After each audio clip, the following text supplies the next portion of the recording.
തിരൂരിൽ IHT തന്നെ hit. നൂതന സ്കിൽ പരിശീലന രംഗത്ത് നിരവധി അവാർഡുകൾ കരസ്ഥമാക്കിയ തിരൂർ IHT 25ാം വർഷത്തിലും ജൈത്രയാത്ര തുടരുന്നു. ഗവൺമെന്റ് PSC അംഗീകരിച്ച വിവിധ കോഴ്സുകൾ, അന്താരാഷ്ട്ര നിലവാരമുള്ള സർട്ടിഫിക്കറ്റുകൾ, നോർക്ക അറ്റസ്റ്റേഷൻ, AI ടൂൾസ് ഉൾപ്പെടുത്തിയ കരിക്കുലം, പ്ലേസ്മെന്റ് അസിസ്റ്റന്റ് സൗകര്യം. IHT college, Payyanangadi, Tirur. Branch police line. Phone 9847300120.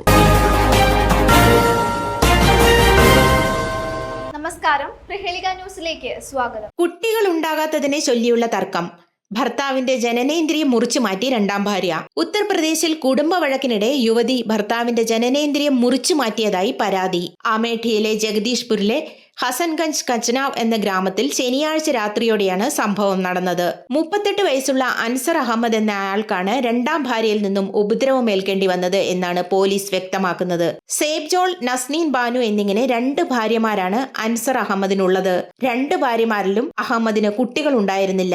ഇതേ ചൊല്ലി വീട്ടിൽ വഴക്ക് പതിവായിരുന്നതായി പരിസരവാസികൾ പറയുന്നു. ഇത്തരത്തിൽ രൂക്ഷമായ ഒരു വാക്കുതർക്കത്തിനിടെയാണ് അൻസറിനെ രണ്ടാം ഭാര്യ നസ്നീൻ കത്തി ഉപയോഗിച്ച് ആക്രമിച്ചത്. ഗുരുതരമായി പരിക്കേറ്റ അൻസറിനെ നാട്ടുകാർ ചേർന്നാണ് ജഗദീഷ്പൂരിലെ സാമൂഹ്യ ആരോഗ്യ കേന്ദ്രത്തിൽ പ്രവേശിപ്പിച്ചത്. പിന്നീട് വിദഗ്ധ ചികിത്സയ്ക്കായി റായ്ബറേലിയിലെ ഓൾ ഇന്ത്യ റിപ്പീറ്റ്. ഗുരുതരമായി പരിക്കേറ്റ അൻസറിനെ നാട്ടുകാർ ചേർന്നാണ് ജഗദീഷ്പൂരിലെ സാമൂഹിക ആരോഗ്യ കേന്ദ്രത്തിൽ പ്രവേശിപ്പിച്ചത്. പിന്നീട് വിദഗ്ധ ചികിത്സയ്ക്കായി റായ്ബറേലിയിലെ all India institute of medical സയൻസിലേക്ക് മാറ്റി. നസ്നീനെ കസ്റ്റഡിയിലെടുത്ത് ചോദ്യം ചെയ്തു വരികയാണെന്ന് Jagdishpur station house officer Raghavendra അറിയിച്ചു. News desk, Prahelika news. SSLC +2 കഴിഞ്ഞു, ഇനി എന്ത്? നാട്ടുകാർ ചോദിക്കും മുമ്പേ അന്തസ്സായി പറയുന്നേ, ഞാൻ ജിപ്സയിൽ ജോയിൻ ചെയ്തു.